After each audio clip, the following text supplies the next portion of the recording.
Welcome back. I'm Britt Scarce, host of Business Talk, presented by the Sharonville Chamber of Commerce. We're now joined in studio by Pandy Pridemore from the Human Resource USA and Karl Ulrich from Sebaly, Shillito, and Dyer. They're here to talk about the 10 most common high-risk mistakes of HR management. Karl, Pandy? Hello. Thanks for being here. Oh, you know we love it here. Absolutely, absolutely. So what kind of mistakes can HR possibly make? Oh, these are fun. These are high-risk ones, These though. are fun topics. And this is the perfect show for that business owner who has somebody in the HR role who's not properly trained in HR. Isn't that how you would put it? Absolutely, yeah. When you're wearing multiple hats, you know, you've got a couple different responsibilities in different areas, and you're handling HR in addition to that. That's where a lot of these things can sometimes pop up. So those are the situations that we see most. So either small companies that really it's the owner that makes all the hiring decisions and that sort of thing, or it's, you know, some of these mid-sized companies that have people doing 15 things, like you were saying, that, you know, okay, I'm HR, I'm the COO, I'm the, you know, whatever, I'm, you know, marketing. Yeah. They do 4 or 5 different things. But don't let us confuse you. Some of the biggest lawsuits are coming from some of the biggest corporations in the United States, and they're making all of these mistakes at some point too. So this is great. This is a great session for everybody. So give me one of the big mistakes. Well, one of my biggest and favorite is when you walk in and you find that the companies aren't using updated forms. And we kind of alluded to this a couple shows ago. Mm-hmm. When companies are offering or have to abide by ADA or FMLA, even background checks, drug testing, there are certain forms that absolutely have to be maintained, and they're regulated. If you aren't using updated forms, that can get you into some big issues. Okay.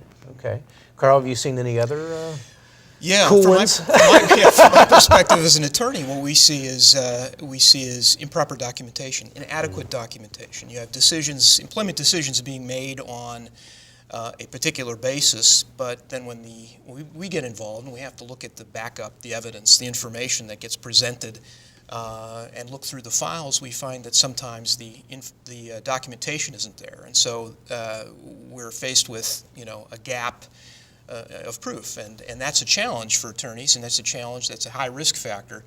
So inadequate documentation when you make employment decisions is a real problem. Now, when you say documentation, are you referring to like their background check from when they get hired and onboarded, and their IDs, or are you also talking about disciplinary events where, you know, okay, we've talked to them about this particular issue 5 times, but yet we never wrote it down? All of the above. I was going to say, check. Yeah, all of the above. I mean, disciplinary documentation is a good example of that, because you'll have someone terminated or disciplined for a particular reason. They turn around and file a claim or file an administrative proceeding before the EEOC. And so you look at the file, and the stated reason doesn't necessarily match up with the documentation, or there's an inconsistency. So it's that risk factor that can lead to some expensive results and expensive settlements. So give me another one. Well, let's stick with risk. Mm-hmm. Companies put themselves at a very high risk when they're not properly training their management or their frontline supervisors. I mean, these are the people who are dealing with the employees on a daily basis. If they don't know how to pick up on a request for an accommodation, if they aren't able to identify a hostile work environment, if they aren't watching and listening for a claim of sexual harassment, that can cost the company huge amounts in an actual court case. So that's a huge loophole. Do you find that, especially in smaller companies, I guess it could happen in larger companies also, that a lot of times a manager, you know, thinks, well, you know, I have a great rapport with my coworkers or the people that I manage, and it's okay that I joke and tease them and you know, tell off-color jokes and that sort of thing. You know, and they don't think it's a big deal. But the problem is that sometimes people don't tell us when they're offended, right? And, you know, if you don't tell the off-color jokes and you don't tease like that, then you know you're for sure not going to offend them. Well, and let's keep in mind, too, perception is 99% reality. Mm-hmm. So even if someone doesn't intend it to be perceived incorrectly, mm-hmm. if it is, that's the reality. And the courts will look at Karl and say, what should have happened? Yeah. So we need to prepare the managers and supervisors to know how to react to that. If the company knows about it, they have to act on it. And there's huge liability now on the managers and the supervisors. It doesn't just get carried on to the company. Mm-hmm. The individual can be sued as well. Now, Karl, you know, with all the the heightened political junk that's going on, that's gone over the last couple of few years or so. Do you find that you have more people that there's more sensitivity to someone saying, someone being overly sensitive to just pretty much normal things? I mean, do they have to be like uberly careful? I think there's a greater awareness of where the line is drawn. I think over time we as a culture have sort of learned where that right line is drawn. Mm-hmm. Now, having said that, I'm still astounded at times by some of the behaviors that come up through and we see in our business that result in claims. I mean, you scratch your head and wonder sometimes where these people have been all these years. Yeah. As we've seen. Have you been awake? Yeah, have you been awake? Have you heard the term sexual harassment? No, it really is. But I think as a general rule, we have a better awareness, better sensitivity to it. Now, I will say there's also that other side. There's that. Part of the challenge here is that the law of sexual harassment isn't a general civility code. You can still engage in behaviors that are inappropriate, but still not necessarily sexual harassment. And so where that there does sometimes can be an overreaction. So you have to know where that line is, and that's why training, as Pandy pointed out, is so important. Those supervisors have to know where that is. Yeah, I've even heard things like people having in their cubicle a particular calendar that may have cars with a with a female next to it that that other ladies have found offensive because it was hanging in this person's cubicle, or even someone having a political bumper sticker on their car. That happens more often. Or something of that nature, where they feel like, oh, it's a hostile environment because these, I'm working with someone who has a different political view than I do. Right. I mean, how do you manage that? Because I mean, that's you can't tell someone not to have their views and the like. I think the biggest challenge is to reinforce that when we're on the job, our primary objective here is to get the job done. We can talk about politics anytime you want outside of the work hours, but there's the primary goal of that workspace is to get the job done, and you obviously do what you have to do that. But it's there's certain topics that probably if you know that somebody is sensitive about, you want to avoid, in part because it's inconsistent with a good work environment overall. Yeah. May not be legally actionable necessarily in every case, but it's also uncomfortable for people. So So to Pandy's point, training managers to identify where that could be a potential issue, where you kind of see that happening with your team, that somebody's overly boisterous about a particular thing that they because some people do that because they know it's going to irritate other people. That's right. They do deliberately, right? Well, and the other thing to point out, and we should mention, is that there doesn't have to be a complaint. If somebody feels you can create a hostile environment, a legally actionable hostile environment, without anybody ever even complaining to management about it. It's really up to the supervisors to be able to be proactive, to identify the problem before there's a complaint. Because once you have a complaint, you're already pretty much behind the eight ball. You've already got an uphill climb to satisfy your legal obligations. You should be proactive. You should be finding the issues before they arise, before they become problems for people.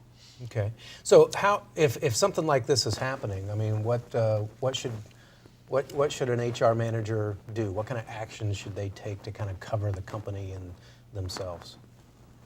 Well, I think regular training is critical. I think I would advise harassment training, not just sexual harassment training, but training on the policies that you have in place on a regular basis. And it doesn't have to be the whole day. It can be a luncheon program. It can be, but you should do training on a regular basis.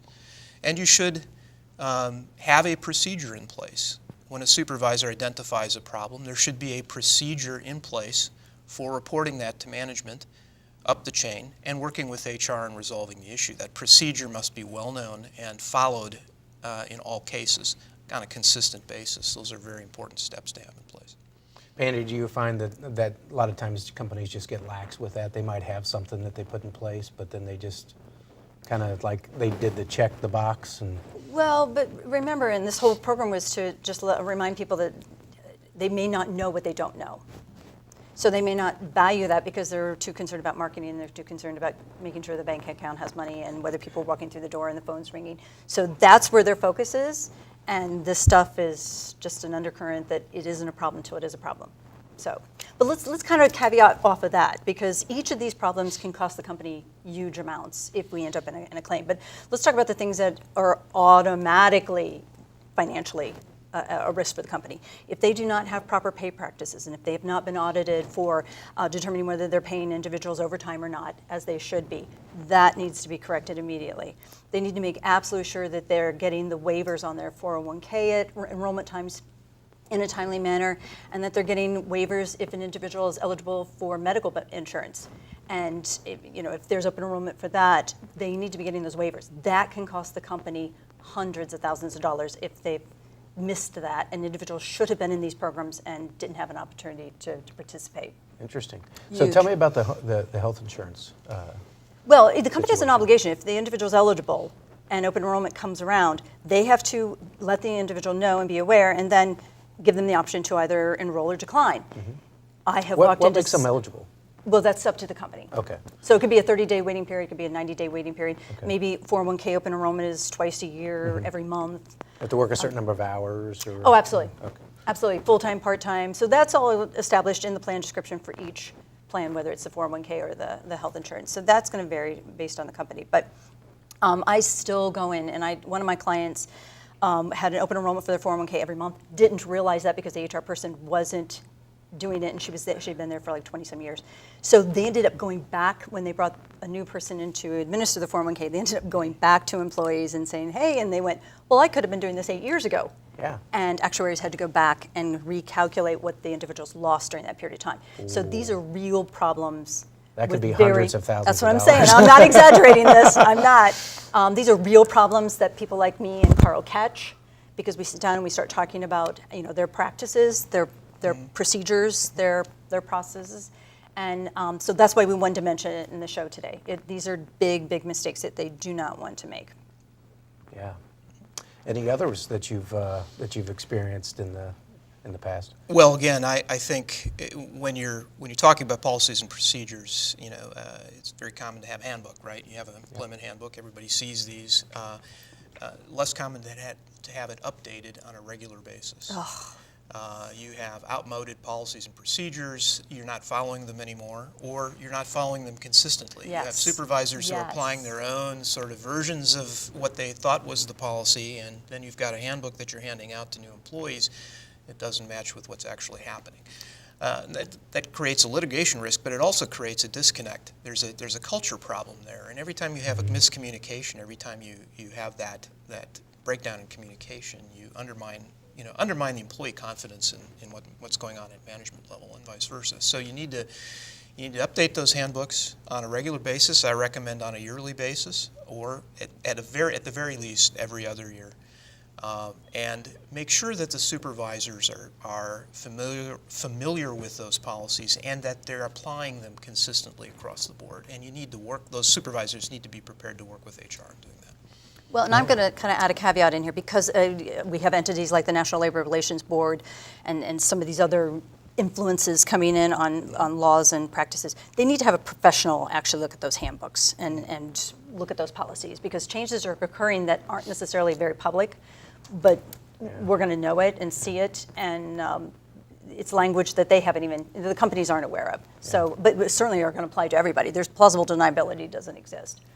So ignorance of the rules Oh. that doesn't protect you. He's laughing. I groan. It's like ignorance of the law, right? I groan. He Ignorance of the law laughs. is no excuse. This or any other area. Well, this is great advice, Karl, Pandy. Thank you so much for coming in and talking to us about these. I mean, and I'm sure that a lot of companies can benefit if they're not sending people to, training on a regular basis to understand this stuff. Hopefully, they'll be watching our show and make sure that they're, taking these proper steps to prevent We hope so. being sued for making some of these mistakes we talked about here today. We hope so. So thanks for joining us. You've been watching Business Talk, brought to you by the Sharonville Chamber of Commerce. Till next time, I'm Britt Scarce.